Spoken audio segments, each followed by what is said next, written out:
నమస్తే రమగారు. నమస్తే జయ. రమగారు, సాధారణంగా మొక్కలకి నీళ్లు అంటే ఇంట్లో ఉండే మొక్కలకి హ్మ్. నీళ్లు పోసేటప్పుడు మనం శుచిగా, శుభ్రంగా ఉండాలి. లేకపోతే స్నానం చేసినాకే పోయాలి. ఇలాంటి లెక్కలేమన్నా ఉంటాయండి? ఎలాంటి డౌట్‌లొస్తాయో జనాలకి. అవును. ఏముంటుంది జయ, పొద్దునేనో, సాయంత్రమో పోస్తాము. పోస్తాం. ఉదయం పోసే ఎండాకాలం అయితే 2 పూట్ల పొయ్యాలి మొక్కల్లో నీళ్లు. సాధారణంగా మొక్కల పని, తోట పని అవి సాయంకాలం పనిలాగా చేసి తర్వాత స్నానం చేసి ఫ్రెష్ అవుతారు ఎవరైనా. హ్మ్. ఏవో 10 మొక్కలు కుండీలున్నాయనుకో, సాయంకాలం పూట పోస్తే ఎండాకాలం అయితే, లేదా మనం పొద్దున్నే పోస్తే సాయంత్రం దాకా ఆ తడి ఉంటుంది. సాధారణ మొక్కలకి అలా అనుమాన పడక్కర్లా. అయితే మన కుండీలలో తులసి తులసి. మొక్కలున్నాయనుకో, అప్పుడు మనకు కొంచెం అనుమానంగా ఉంటుంది. హ్మ్. కాకపోతే మనం ఆలోచించవలసిందేంటంటే, పూజించుకునే తులసి చెట్టు ఒకటి, తులసి కుండి. హ్మ్. కోట గాని, తులసిని మనం ఒక ఒక చోట పెట్టామనుకో, అది ఆ ఒక చోటే ఉండదు. అవునవును. అటు ఇటుగా నా చుట్టుపక్కల 4, 5 కుండీలలో పడి వస్తాయి. ఈ తులసి మొక్కలన్నిటిని కూడా పూజించే చెట్లుగా మీరు భావించవలసిన అవసరం లేదు. పూజకి ఒక ప్రత్యేకంగా ఒకటి పెట్టుకోండి. అసలు మాకు చిట్టుగూడూరులో అయితే ఎన్ని తులసి మొక్కలు అలా విసిరేసినట్టు. అవును. ఆ గాలికి అవన్నీ ఎగిరి పడుతూ ఉంటాయి. ఆ అన్ని రెమ్మలు చోట్ల వస్తూ ఉంటాయి. వస్తూ ఉంటాయి. తీసి పెడుతూ ఉంటాము. నేలైతే ఇంకా బాగా వచ్చేస్తాయి కదా రమ్మగారు. నేలైతే ఇంకా బాగా వస్తాయి. మాకసలు ఇప్పుడు ఇది మా గేట్‌లో ఒక చోట చిన్న పగులుంది. అందులో వచ్చింది ఒక తులసి చెట్టు. ఎక్కడిక్కడ? ఆ! ఓకే. అపార్ట్మెంట్ గేట్‌కి ఓ పక్కన పగుల్లో ఎప్పుడు గింజ పడిందో హ్మ్. వచ్చేసింది. వాకిట్లో ఒక మూల పగుళ్ళల్లో నుంచి కూడా వస్తాయి. వీటన్నిటిని పవిత్రమైన వృక్షాలుగా భావించి స్నానం చేసి శుచిగానే పోయాలని భావించొద్దు. దాన్ని ఏంటంటే కాంప్లికేట్ చేసుకోవద్దమ్మా విషయాన్ని. హ్మ్. హ్మ్. అందరిళ్లలో తులసి కోటలు ఉండవు. ఈవెన్ మా ఇంట్లో కూడా లేదు. అవును. సినిమాటిక్‌గా తులసి కోట, దాని చుట్టూతా ప్రదక్షిణాలు, పూజ చేయటము అవి కూడా చాలా కొద్ది చోట్ల. హ్మ్. హ్మ్. 1% ఇళ్లల్లో కూడా ఉండవు. హ్మ్. ఎక్కడైనా గోడకి ఓ పక్కకు ఉంటాయి. చుట్టూతా ప్రదక్షిణాలు చేసే అవకాశం సాధారణంగా ఉండదు. అలా ఇండిపెండెంట్ ఇళ్ళు, తులసి కోట ఇట్లా గుమ్మానికి ఎదురుగుండా ఉండటం అతి తక్కువ కదా! అవును. అదేదో చూసి దానిలాగా చేసేసేయాలని భావించొద్దు. కాంప్లికేట్ చేసుకోకండి వ్యవహారాన్ని. మన దగ్గర చాలా కుండీలుంటే, ఒక్క దాంట్లో తులసిని పెట్టుకొని దానికి ఆ కుండీకే చక్కా పసుపు రాసి బొట్టు పెట్టండి. దీపారాధన చేసినప్పుడు ఆ కుండీ దగ్గరే దీపం పెట్టుకోండి. తులసి చెట్టు దగ్గర దీపాలు పెట్టాలనుకుంటాం కదా మనం, అవును. కార్తీకంలో పెడతాం. ఉదయకాలం, సాయంకాలం ఏదో కుదిరినప్పుడు పెట్టుకుంటాం. ఓ అగరబత్తి వెలిగించి ఆ తులసి చెట్టుకే చూపించండి. పసుపు, కుంకం ఆ చెట్టు మీదే వేయండి. స్నానం చేశాక శుచిగా నీళ్లు ఆ చెట్టుకి పోయండి. అవి ఓన్లీ మంచి నీళ్లు మాత్రమే పోయాలి. అంతే మంచి కదా నీళ్లు రమ్మగారు? పోసుకోండి. ఫ్రెష్ నీళ్లు స్నానం చేసి చక్కగా బొట్టు కాటుక పెట్టుకోవటం, తలకాయ దూకోవటం. దేవుడికి దీపారాధన చేసుకున్నప్పుడు తులసి చెట్టులో నీళ్ళు పోసి తులసి దగ్గర ఓ దీపారాధన, ఓ చిన్న చూపిస్తే కాస్త చిటికెడు బెల్లం, పంచదారో ఓ చిన్న బెల్లం ముక్కో చూపించొచ్చు. పిల్లలకు కూడా అలా అలవాటు చేయండి. తులసి గాలి ప్రధానమైనది ఏంటంటే, తులసి యొక్క గాలి మనకి తగలాలి. హ్మ్. స్త్రీలకు అది మంచిది. అందుకు మనకు ఆ పద్ధతులు చెప్పేవాళ్ళు. ఇప్పుడు మనకు అవకాశం లేకపోయినా కూడా అదేమిటో చేసేసేయాలని దాని మీద ఎందుకు హైరాణ పడాలి? మిగిలిన మొక్కలు కూడా శుచిగానే నీళ్లు పోయాలని ఎందుకు భావించటం? ఇవే కాకుండా ఈ మధ్య నేను ఒకరింట్లో చూశాను. ఔదుంబర వృక్షం ఉంటుంది కదా! ఔదుంబరం అంటే దత్తాత్రేయ స్వామి వారు ఉంటారని. దాన్ని బాన్సాయి చేసి పెట్టుకున్నారు. పవిత్ర వృక్షం కదా అని చెప్పి. హుహు. స్వామి దాని కింద ఉంటారని బాన్సాయి చేసేసి పెట్టుకున్నారు. మీరు అలా పవిత్ర వృక్షాలుగా భావించిన చెట్లను మీరు బాన్సాయి చేసి చేయకూడదు, నిజానికి అది తప్పు. లెక్క ప్రకారం అది పెద్ద మహావృక్షం అయ్యి కొన్ని పక్షులకి ఆలవాలంగా ఉండాలి.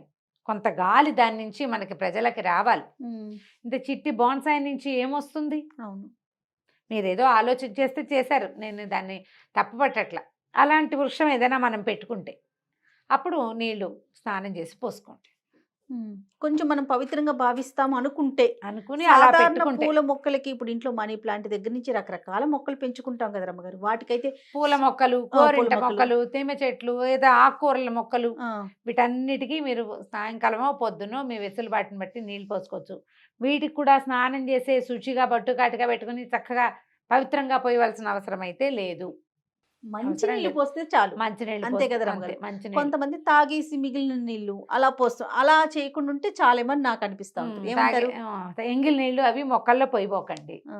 అంతే, అంతకంటే ఏం లేదు. ఓకే. పీరియడ్స్ టైంలో మామూలుగా తులసి మొక్క దగ్గరికి ఆ దరిదాపుల్లోకి మనం వెళ్ళం కదా రమ్మగారు. మామూలు మొక్కల విషయంలో కూడా ఇంతేనండి? నీళ్లు పోయకుండా ఉంటేమే మంచిదా? అట్లా ఏమన్నా మరి ఉంటుందా? మన ఇంట్లో నీళ్లు పోసే వాళ్ళు ఎవరు లేకపోతే మొక్కలు ఎండబెడతామా? ఎవరైనా ఉంటే పోస్తారు. కానీ ఏమో నేను దాన్ని నమ్మట్లేదు జయ.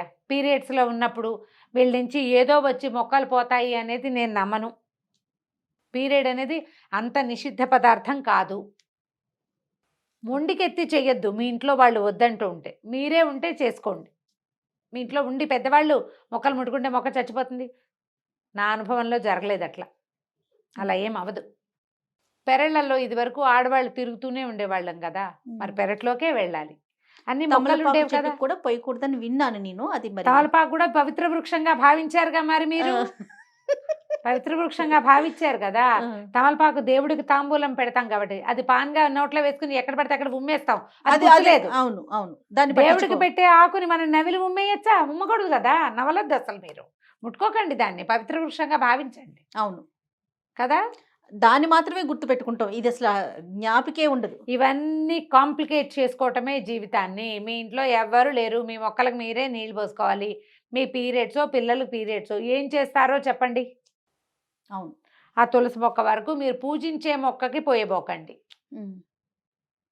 ఇవన్నీ కూడా ఏంటంటే ఒక తరం నుంచి ఒక తరానికి వెళ్ళేటప్పుడు ఎవరెవరి కపోలాలకలో నోట్లో పుట్టిన మాటలు అట్లా అట్లా అట్లా పెరిగి కాంప్లికేషన్స్ మీ వచ్చేస్తాయి. ముందు పెట్టడానికి రీజనే అదండి. ఎందుకంటే రకరకాల అనుమానాలు కదా, ఎవరెవరో చెప్పేది, ఎక్కడెక్కడో వినేది. మీరు అన్నట్లుగా మాటలు మాటలు మాటల ద్వారా. మీరు ప్రాక్టికల్గా ఆలోచించు జయ. మీ ఇంట్లో నువ్వు మీ ఆయన ఉంటారు. ఉమ్. అతను పొద్దునుండి పొద్దున వెళ్ళిపోతాడు, రాత్రికి వస్తాడు. మంచి ఎండాకాలం ఎలా పీరియడ్స్. ఉంది? నీ మొక్కల్ని చంపేస్తావా? ఉమ్. పీరియడ్లో నీవు నీళ్లు పోస్తే నీకేదో పాపం వస్తుందని భావించి మన మొక్కలు చంపేసే ఆ పాపం పాప బాగా చెప్పారు. కదా. ఆలోచించండి. ఎందుకు అంత కాంప్లికేటెడ్ చేసుకోవాలి? అలాంటిది ఏమీ లేదు. ఏమైనా ఉందని మీకు ఎవరైనా చెప్తే వాళ్ళకి బుర్రలో లోపం ఉందని గ్రహించండి. ఇంట్లో మనకి పోసే అవకాశం ఉందనుకోండి, పోయినవ్వండి వాళ్ళతో. పోయి నువ్వు రెస్ట్ తీసుకో. ఆ, నీకు కావాల్సింది రెస్ట్, అంతే. అంతేగాని కాంప్లికేషన్ కాదు. Yes. హాయిగా రెస్ట్ తీసుకో. వాళ్ళనే పోయినాయి ఆ 4 పనులు, వాళ్ళనే చేయని. నీకు అలా అత్యంత ముక్కుసూటిగా చెప్తారు కదా రమ్మగారు. అందుకే మీ ముందు పెడతా ఇలాంటి ప్రశ్నలు నేను. అత్యవసరమైన పనులు చేసుకోండి అమ్మా. ఈ పనులన్నీ చేసి ఎందుకు అలసిపోతారు పీరియడ్స్లో? రెస్ట్ తీసుకోండి హాయిగా. మీకు చెప్పింది రెస్టే కదా. అవును. హాయిగా రెస్ట్ తీసుకోండి. మొక్కలకు వాళ్ళని నీళ్ళు పోయినివ్వండి, ఏం పర్వాలేదు. తర్వాత రోజు స్నానం చేసి పోసుకుందరు. కానీ ఈ తులసి చెట్లో పోయొద్దని ఎందుకు చెప్తాను? నాకు తులసి సెంటిమెంట్ కాదు, పూజ సెంటిమెంట్. మనకి పీరియడ్స్లో మనం పూజలు అవి చెయ్యం. అవును అవును. కాబట్టి ఆ ఒక మొక్కని పక్కన పెట్టి మీ ఆయనకి చెప్పండి సాయంకాలంతో తులసంలో నీళ్ళు పోయి అని. ఆ ఒకటి పోస్తాడు, మిగిలిన మొక్కలు మీరు పోసుకోండి. రైట్. దానికి భయపడద్దు. భయపడద్దు, భయపెట్టద్దు. ఇంట్లో ఎవరు లేకపోతే మీ తులసమ్మ కూడా లక్షణంగా పుచ్చుకుంటుంది నీళ్ళని. మీకు వచ్చిన కంగారు ఏం లేదు. నేను ప్రతిదీ చెప్తాను జయ. ఏదైనా సరే నీకు కావాలని చెయ్యొద్దు. నువ్వు ఏం జరుగుతుందో చూద్దామని చేయకు. అవకాశం లేకపోతే చెయ్యి, అంతే. ఇంకో దారి లేకపోతే.